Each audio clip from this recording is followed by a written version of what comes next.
Saturday and we've been stopped in our tracks again, or rather I have, because the people that we were coming up in the locks with the other day, at one point he came into a lock at an awkward angle and a bit too fast, and we've just found out that the back wheel of my bike was bent, and there's nothing to be done about that except to buy a new one. We're at Milton Keynes and we've rung every cycle shop, and there's only one that has what is a very bog standard back wheel in stock, and they're sort of in the middle of Milton Keynes and the canal goes all around the edge of it. So Henry's trying to find a way of fixing my old wheel onto his bike to get it to the cycle shop, because it's got a cassette gear thing in the middle and he hasn't got the tools to take it off. So it's a very awkward thing to cycle with a wheel, but he's going to give it a go.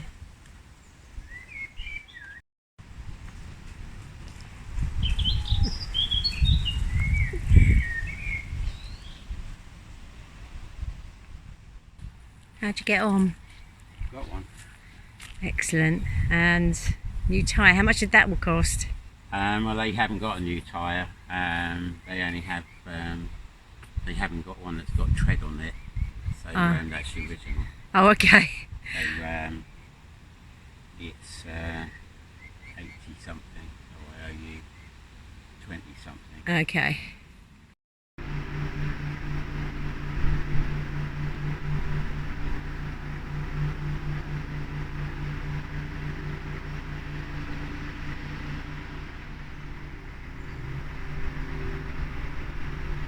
That's a nice piece of art, isn't it?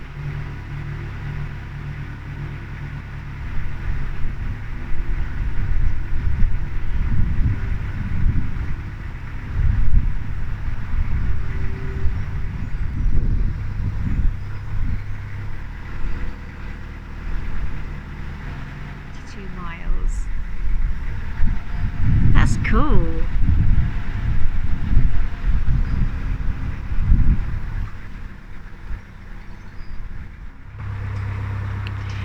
We've been cruising all day, nice and slowly.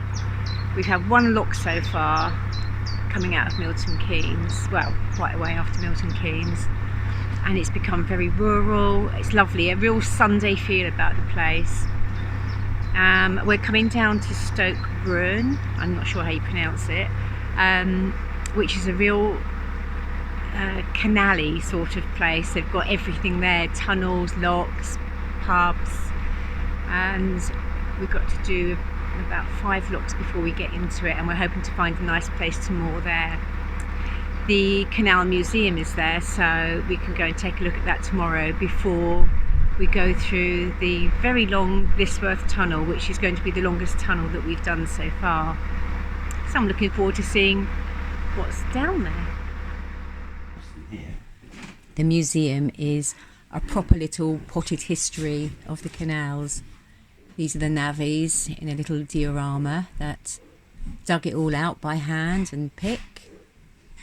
These are the different types of barges that plied the various wares up and down the canals. And then the decorative art that they had on their boats to make them feel more at home. Very ornate, still fashionable these days. And then the laced plates, that's a curious thing. But most interesting to me was this group of people, important people on the canal at different times in history. And there's a book here which goes through the photographs and tells you how each one contributed or made a mark or was involved with the canals. I really like this. It's really interesting.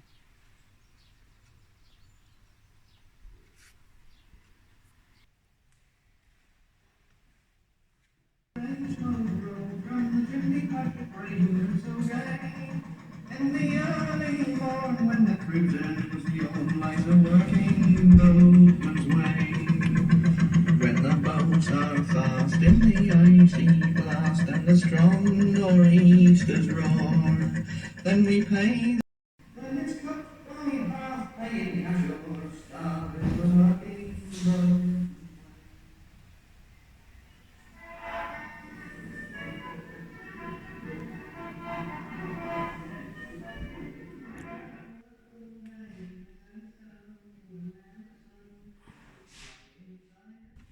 This was called a starvation barge because of the ribs that you can see. And right next door in the boat inn, we found Northamptonshire Skittles. That doesn't count. Does.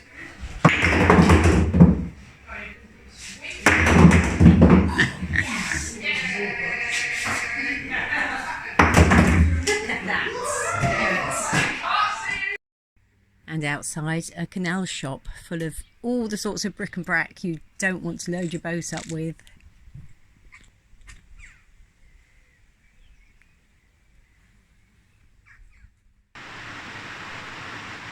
First thing Monday morning, and we're just making our way into Stoke-Brun, and we're going to go through the tunnel. On the way, I found loads of pineapple weeds growing by the side of the locks. It's everywhere at the moment, and it's great to make a tea as an aid to sleep. I have a little cup in the evenings.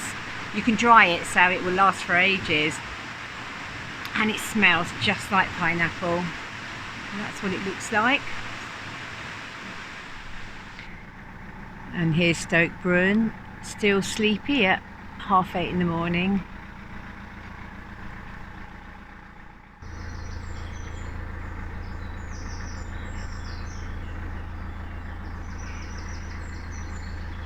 This is the first tunnel where we've not been able to see the light at the end of the tunnel.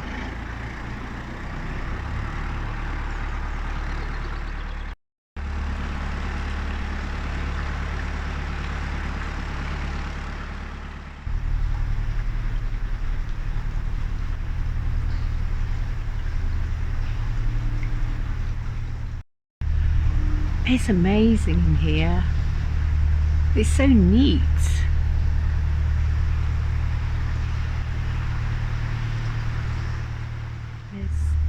Oh, it's suddenly become very bright down there. I think there must be another boat on its way in.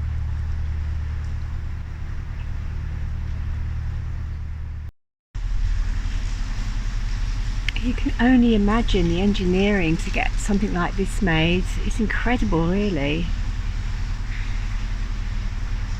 And of course it would have been legged before they had engines. It just blows my mind thinking of men doing that.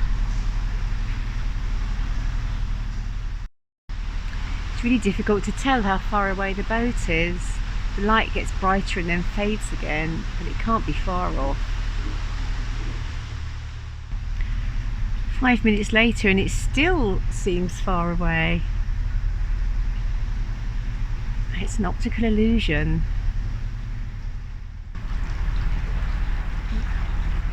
It's definitely closer now. There's not going to be much room to pass.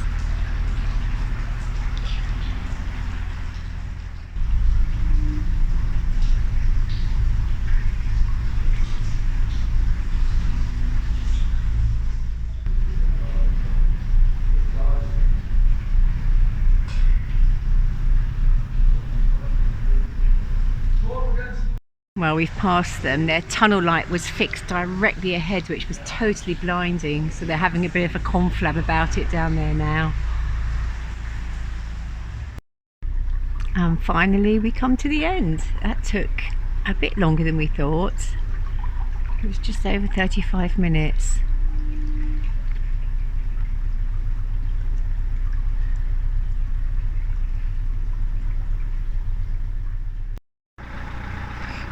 Well done. Are you all wet?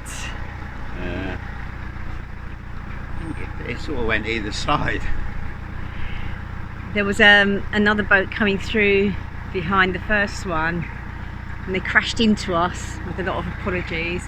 But they have their tunnel lights set straight ahead as well. It's a really bad move. You need to have them up to the sides because otherwise they blind people coming towards them, and you're bound to get a collision then, aren't you? Well, it's a high boat company, isn't it? Right, yeah. You'd think they'd know better, wouldn't you?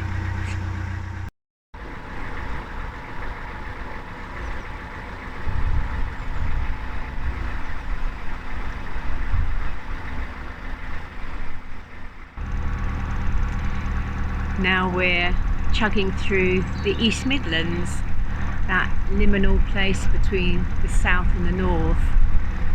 Beautiful countryside around here. It's very soft and gentle.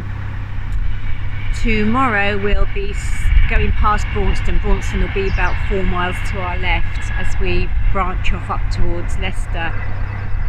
But we may have to cycle down to Braunston to Midland Chandlers because our tiller arm is making a sort of squeaking noise, which may be a bearing or something. Not sure. It just started happening a couple of days ago.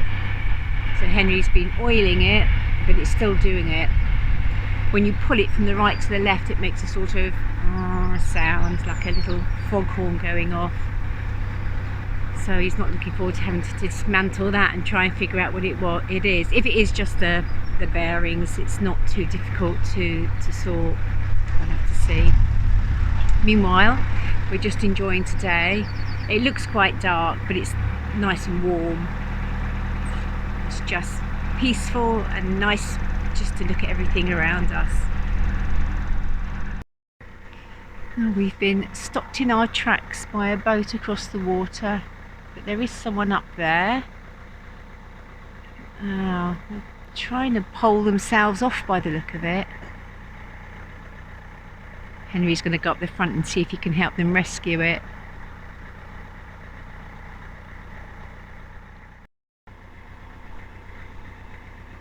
Poor bloke is poling it off and got the engine running and all sorts, but it seems to be very stuck. 2 boats attached to each other. And the more he pushes and the more he pulls, the stucker he gets. And we're not really in a position to do much to help. It's very unwieldy. I think he must have been going along in front of us and then one of the boats has grounded, I think. And finally, with much pushing and pulling, it looks like they're off.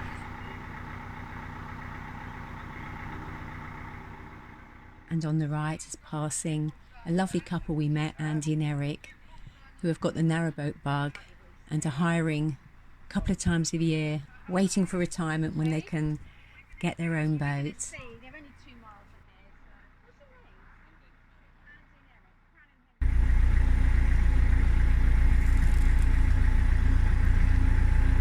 Wow, that's the most spectacular display of foxgloves ever.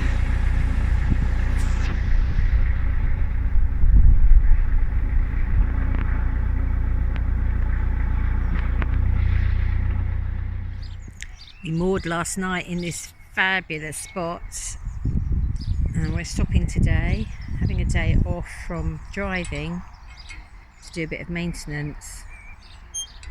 So we're within a 4 mile cycle of Braunston if we need to go to the Chandlers, but there's something wrong with our tiller arm. I don't think it's a serious problem. It's possible that the skeg has taken a bit of a knock in a lock and slightly pushed the alignment of the rudder out. But there doesn't seem to be a great lot of play in the top bearing. However, I'm going to take it apart anyway. Yeah. Morning. It's making a creaking sound when we pull it from one direction to... Vibrating sound. A vibrating sound, It echoes through the boat. It sounds a bit like a foghorn. Not that loud, but...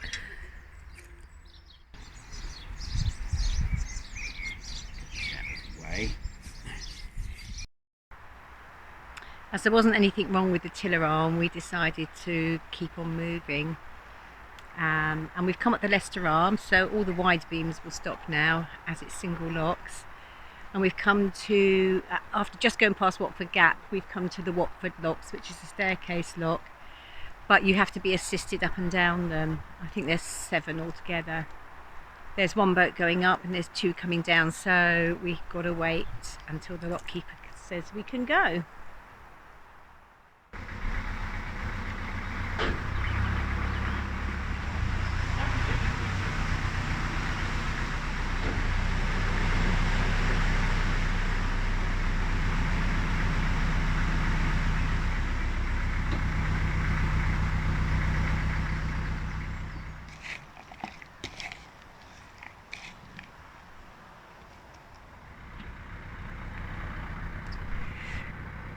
And that's our last lock, up and out.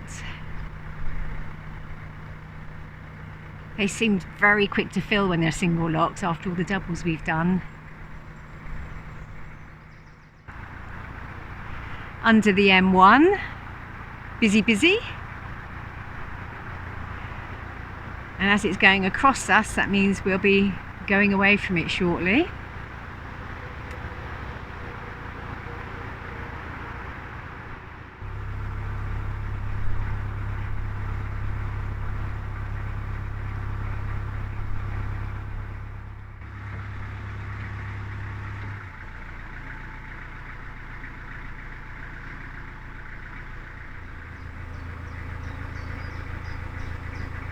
Popular here, and there's a space down there with our name on it. Well, that's it. Thanks for watching. Please subscribe and we'll see you on the next video. Bye for now.